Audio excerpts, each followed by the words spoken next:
ನಮಸ್ಕಾರ ಸ್ನೇಹಿತರೆ, ಇವತ್ತು ನಾನು ಬದನೆಕಾಯಿ ಭರ್ತಾವನ್ನು ಮಾಡ್ತಾ ಇದ್ದೀನಿ. ಸೊ ಅದಕ್ಕೆ ಮೊದಲನೇದಾಗಿ ದೊಡ್ಡದಾಗಿರೋ ಸ್ವಲ್ಪ ಬದನೆಕಾಯಿನ ತೊಗೊಂಡು ಈ ಥರ ನಾವು ಗ್ಯಾಸ್ ಮೇಲೆ ಇಟ್ಟು ಸುಡಬೇಕು. ಹಳ್ಳಿಯೆಲ್ಲ ನಾವು ಒಲೆ ಮೇಲೆ ಸುಡ್ತಾ ಇದ್ವಿ. ಇವಾಗ ಸಿಟಿಯಲ್ಲೆಲ್ಲ ನಮಗೆ ಒಲೆ ಸಿಗ್ತಾ ಇಲ್ಲ. ಸೊ ಅದರಲ್ಲಿ ನಾನು ಗ್ಯಾಸ್ ಮೇಲೆ ಸುಡ್ತಾ ಇದ್ದೀನಿ. ಸೊ ಬದನೆಕಾಯಿನ ಈ ಥರ ತಿರುವಿ ಪೂರ್ತಿ ಸುಡ್ತಾ ಇರಬೇಕು. ಬದನೆಕಾಯಿ ಹೇಗೆ ಸುಡ್ತಾ ಇದೆ ಅಂತ ನೀವು ನೋಡ್ಬೋದು. ಸೊ ನಾನು ಅದನ್ನು ತಿರುವಿ ಇಡ್ತಾ ಇದ್ದೀನಿ. ಯಾಕಂದರೆ ಎಲ್ಲ ಕಡೆ ಕಂಪ್ಲೀಟಾಗಿ ಬದನೆಕಾಯಿ ಸುಟ್ಟಾಗ ಮಾತ್ರ ಬದನೆಕಾಯಿ ಭರ್ತಾ ಚೆನ್ನಾಗಿ ಆಗ್ಲಿಕ್ಕೆ ಸಾಧ್ಯ ಆಗ್ತದೆ.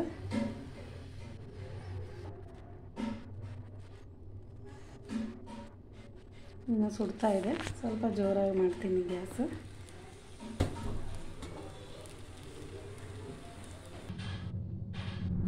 ಈ ಥರ ಒಂದೊಂದಾಗಿ ಬದನೆಕಾಯಿ ಸಿಪ್ಪೆಯನ್ನು ಸುಲಿದ್ಬಿಟ್ಟು ನಾವು ಬದನೆಕಾಯಿನ ಸಪ್ರೇಟ್ ಮಾಡ್ತಾ ಇರಬೇಕು.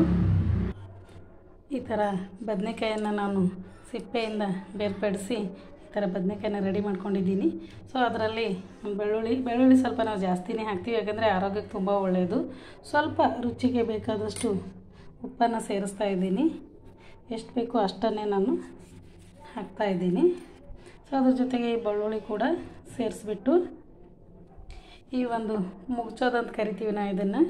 ಬೇಳೆ ಮುಗಿಸ್ತೀವಿ, ಬೇಳೆ ಸಣ್ಣಗೆ ಮುಚ್ಚೋಕ್ಕೆ ಯೂಸ್ ಆಗ್ತದೆ. ಸೊ ಇದರಿಂದ ನಾನು ನುಣ್ಣಗೆ ಈ ಥರ ಮುಗಿಸ್ತಾ ಇದ್ದೀನಿ.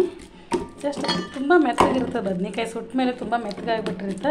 ಸೊ ಅದನ್ನು ಈ ಥರ ಮುಗ್ಚೋದ್ರಲ್ಲಿಂದ ಬೇಗ ಸಣ್ಣ ಆಗಿಬಿಡ್ತದೆ. ನಮ್ಮ ಕಡೆ ನಾವೆಲ್ಲ ಸಪ್ಪಗೆ ಉಪ್ಪು ಮತ್ತು ಬೆಳ್ಳುಳ್ಳಿ ಹಾಕ್ಕೊಂಡೆ ಬದನೆಕಾಯಿ ಭರ್ತಾನ ತಿಂತೀವಿ. ಹಳ್ಳಿ ಕಡೆ ಎಲ್ಲ ಜಾಸ್ತಿ ಏನು ಮಾಡ್ತಾರೆ, ಹಸಿಮೆಣ್ಸಿನ್ಕಾಯಿ ಹುರಿದ್ಬಿಟ್ಟು ಸ್ವಲ್ಪ ಚಟ್ನಿ ಮಾಡ್ಕೊಂಡು ಹಾಕ್ತಾರೆ, ಮತ್ತು ಅದ್ರ ಜೊತೆಗೆ ಹಸಿ ಉಳ್ಳಾಗಡ್ಡಿ ಕೂಡ ಹಾಕ್ತಾರೆ. ಬಟ್ ನಾನು ಏನು ಮಾಡ್ತಾಯಿದ್ದೀನಿ, ಬರೀ ಉಪ್ಪು ಬೆಳ್ಳುಳ್ಳಿ ಹಾಕಿ ನಾವು ಜೋಳದ ರೊಟ್ಟಿಯಲ್ಲಿ ತಿಂತೀವಿ. ಯಾಕಂತಂದರೆ ನಮ್ಮ ಹಸ್ಬೆಂಡಿಗೆ ಬರೀ ಉಪ್ಪು ಬೆಳ್ಳುಳ್ಳಿ ಹಾಕಿರೋ ಬದನೆಕಾಯಿ ಭರ್ತಾನೆ ಇಷ್ಟ, ನನಗೂ ಕೂಡ ಅದೇ ಇಷ್ಟನೇ. ಸೊ ಅದಕ್ಕೆ ನಾನು ಆ ಒಂದು ಭರ್ತಾವನ್ನು ಸಪ್ಪೆ ಭರ್ತಾನೆ ಮಾಡ್ತಾಯಿದ್ದೀನಿ, ಬರೀ ಉಪ್ಪು ಬೆಳ್ಳುಳ್ಳಿ. ಇದು ತುಂಬ ಚೆನ್ನಾಗಿರ್ತದೆ ಸ್ನೇಹಿತರೆ. ಸಣ್ಣ ಮಕ್ಕಳಿಗೂ ಕೂಡ ರೊಟ್ಟಿಯಲ್ಲಿ ಮಧ್ಯದಲ್ಲಿ ಹಚ್ಚಿಬಿಟ್ಟು ಮಡಚಿದ್ರೆ ತುಂಬ ಚೆನ್ನಾಗಿರ್ತದೆ. ಮೆತ್ತಗಾಗಿ ನಾನು ಇದನ್ನು ಇದು ಮಾಡ್ತಾ ಇದ್ದೀನಿ, ಈ ಥರ ಮುಗಿಸ್ತಾ ಇದ್ದೀನಿ.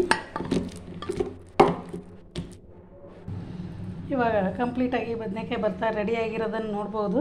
ಮತ್ತು ಇದ್ರ ಹಿಂದೆ ನಾನು ಒಂದು ರಾಜಗಿರಿ ಪಲ್ಯದ ವಿಡಿಯೋ ಹಾಕಿದೆ ಸ್ನೇಹಿತರೆ. ಆ ರಾಜಗಿರಿ ಪಲ್ಯ ಮತ್ತು ಇದು ಬದನೆಕಾಯಿ ಭರ್ತಾ ಜೋಳದ ರೊಟ್ಟಿಯಲ್ಲಿ ತಿನ್ನೋಕ್ಕೆ ತುಂಬ ಹಿತವಾಗಿರುತ್ತೆ.